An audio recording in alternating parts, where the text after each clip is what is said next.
Ladies and gentlemen, welcome back to the Alaska Board of Game and our statewide meeting being held here in Fairbanks at the Pikes Lodge. I'm going to call the meeting back to order at 4:43 p.m. March 24, 2016. And we're going to continue with our deliberation. We're up to proposal 90.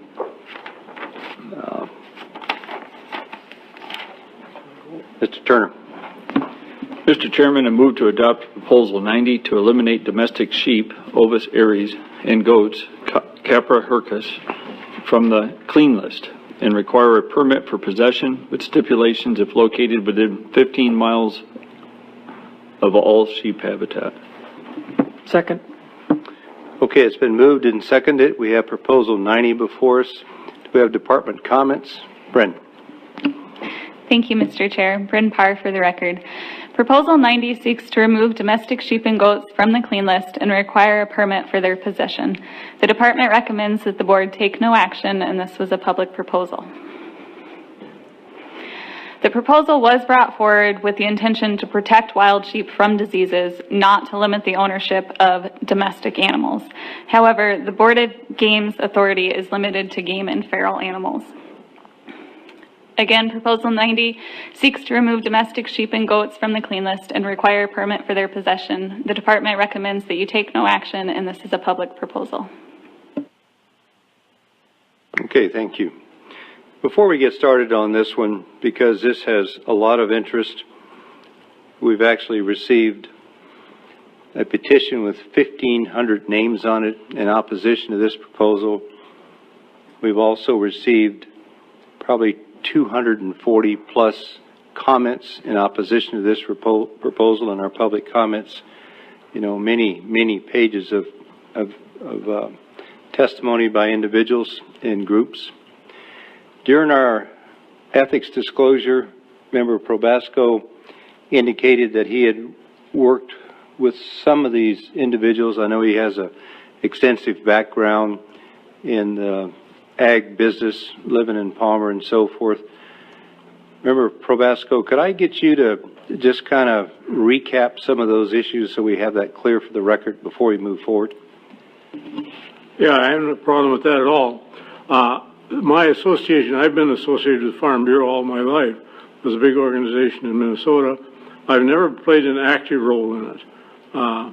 It is the largest farm organization in the United States. I sold insurance for them. That was my third and final career, and I did it for just about 8 years. And I sold the last insurance, or I resigned from that position in 1992. And I have not, and I still, though, do retain an associate membership with the Farm Bureau, but I also have an associate membership with the Greater Palmer Chamber of Commerce and the Mat-Su Republican Women. And it's just a, you know, I play an active role with the Republican Women in the Chamber, but I play no active role with the Farm Bureau.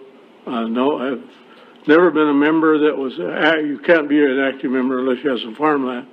So, but I did sell insurance for them for almost 8 years. The company now is known as Country Financial. It's here in Fairbanks.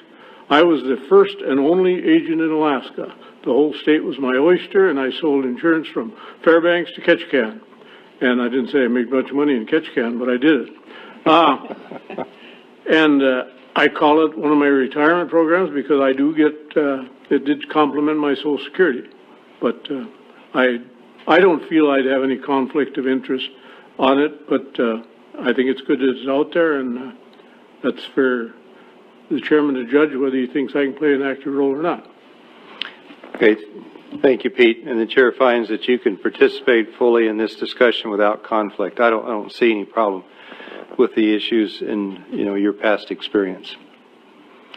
With that, this is an issue that I think, and I'm going to speak personally here for a minute, but of course as a board member, I think that this proposal 90 is a very legitimate concern.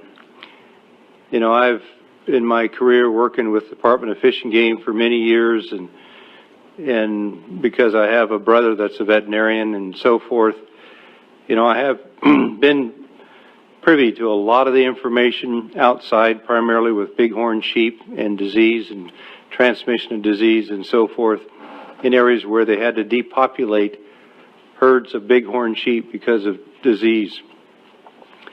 That's something that we've been very fortunate here in Alaska. We haven't had this issue yet, but it's one of those things that if we're not careful, that one of these days we will. It's not one of those if, it's when. You know, we can look at some other examples like the lice that were found in Alaska back in the early 1982. You know, we thought it was confined to just a few animals on the Kenai Peninsula. It spread rapidly across the Kenai Peninsula as an exotic. It's now in the interior. It keeps showing up here and there, and it's showing up more and more as a problem to the wolf population in Alaska.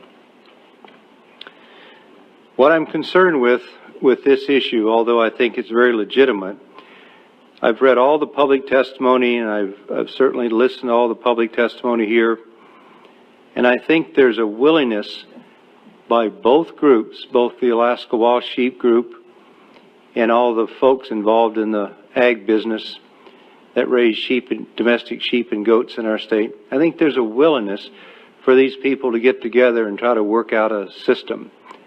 And with that in mind, board members, I don't feel that we should take no action on this as recommended by the department, but I would feel much more comfortable if we postponed this or deferred this for 2 years to our next statewide meeting, and at that time we would have ample time for these groups to get together again and come up with some sort of solution. So I just want to make my statement and be clear about this before we get started. Bruce? Thank you, Mr. Chair.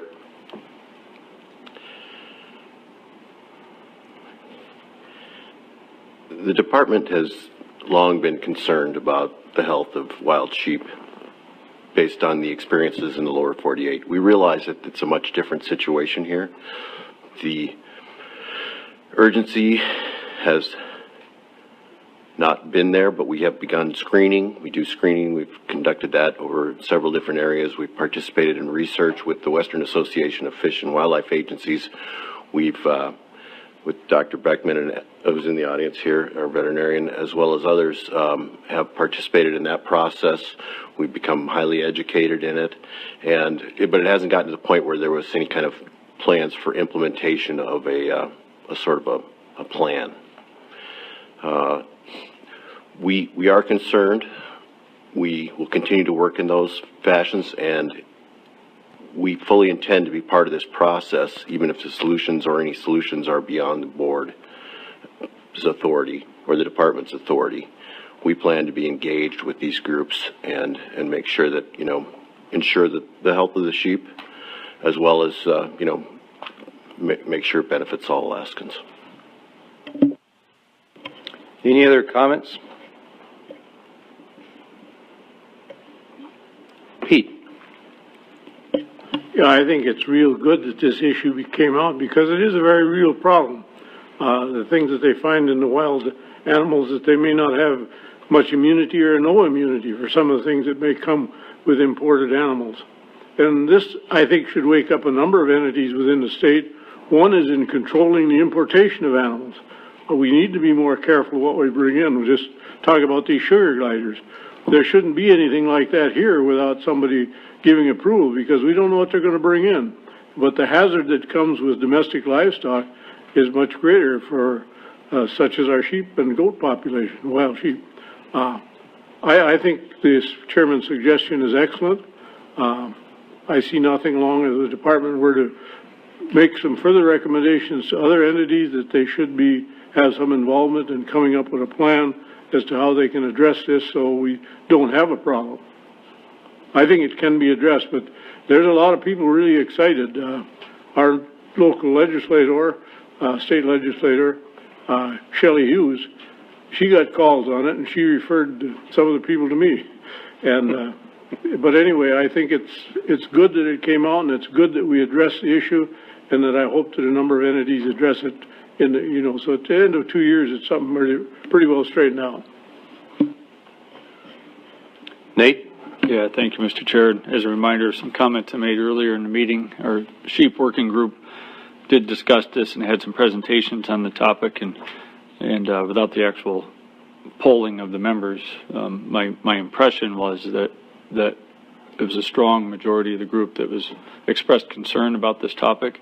The only real debate we had at the meeting was whether it should take priority over other issues that we were hoping to discuss.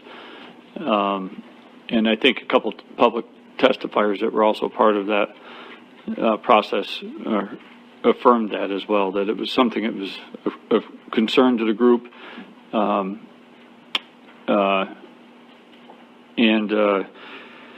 of the things that came out of it is that out of those discussions and those presentations is that if it comes, if the diseases that we're worried about make an entry into Alaska, it's too late.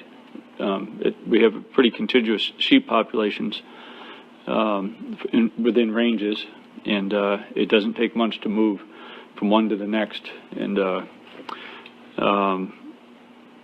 it would be catastrophic. And I do appreciate the passion that was represented to this board by the domestic sheep and goat farmers and small ag people and individuals, and I both appreciate it and respect it. I think they shined a light on a neat part of Alaskan culture. It might be a type of subculture. Even the agricultural community isn't very strong, but they did express desire and expectation. Even many of them expressed that it was going to grow in Alaska. It was actually had the potential to increase, and which means that these concerns could also be increased correspondingly.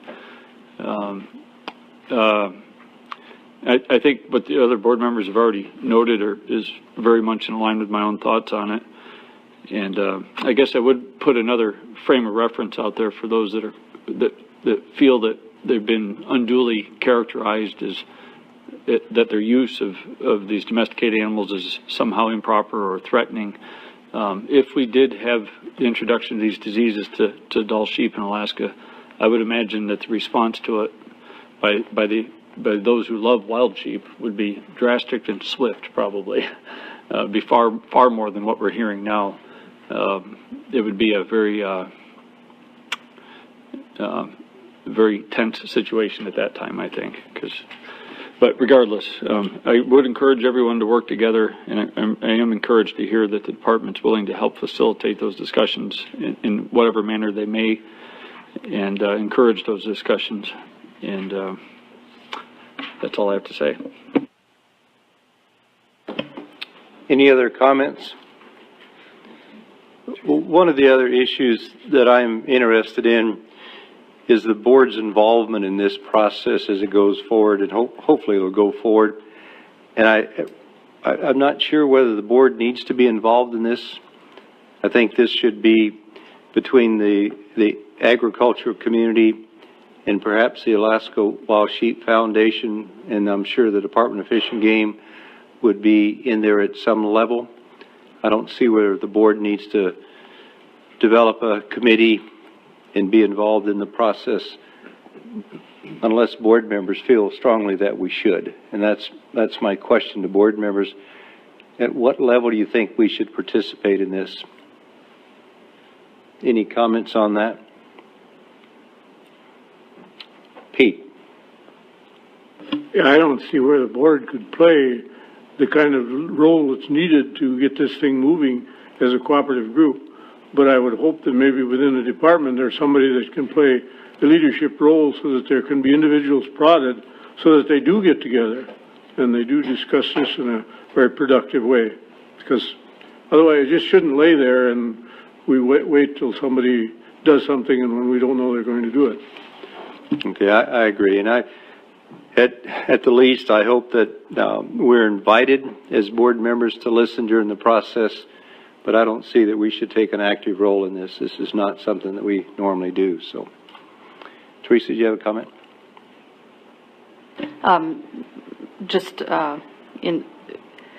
Not on the board's involvement. I think I agree with you and Member Probasco on that. I just wanted to mainly echo, your comments and Member Turner's. I have a fairly strong degree of, I guess, sympathy or empathy for the industry folks who really felt like this was, they were sort of blindsided, or I'm not sure I'm characterizing it using the right words, but they certainly were offended by the approach and very concerned about being put out of business, so to speak. And I'm sympathetic toward that sentiment, and I can see that it obviously would have really significant impact on a lot more people than I ever expected. But I would say I have equal concern, if not more, for healthy wild sheep populations. And I think, I think we're taking the right approach if we go ahead with deferring the proposal for a couple of years.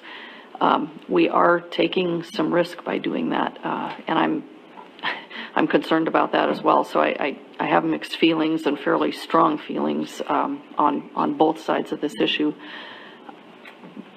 But I think all things considered, that's probably the best approach that we can take, and I'm willing to move forward with that approach in mind. And if things aren't getting resolved within the next couple of years, then, the board may have to take another really serious look at this.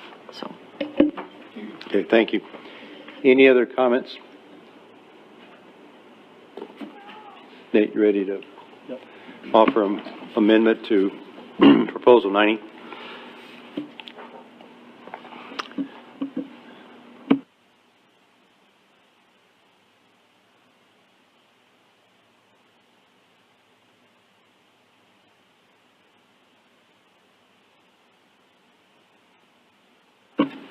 Mr. Chairman, I move to defer Proposal 90 to eliminate domestic sheep, Ovis aries, and goats, Capra hircus, from the clean list and require a permit for possession with stipulations if located within 15 air miles of all sheep habitat to the next statewide meeting, winter 2007-2018. Second. It's been moved and seconded that we defer this action for 2 years to give the organizations time to work on some sort of a plan. Christy, would you poll the board, please, on this one? Yes, Mr. Chairman. Motion to defer Proposal 90. Turner? Yes. Brown? Yes. Sager-Alba? Yes. Banning? Yes. Hoffman? Yes. Spraker? Yes. And Probasco. Yes. Motion carries 7-0. Okay, and that date is going to be our statewide meeting 2017-18? And that area, that hasn't been determined yet, but likely would be in Anchorage since we had the one here in Fairbanks, so possibly in Anchorage, just to give you an idea of where it may be. Okay, Mr. Turner, 91.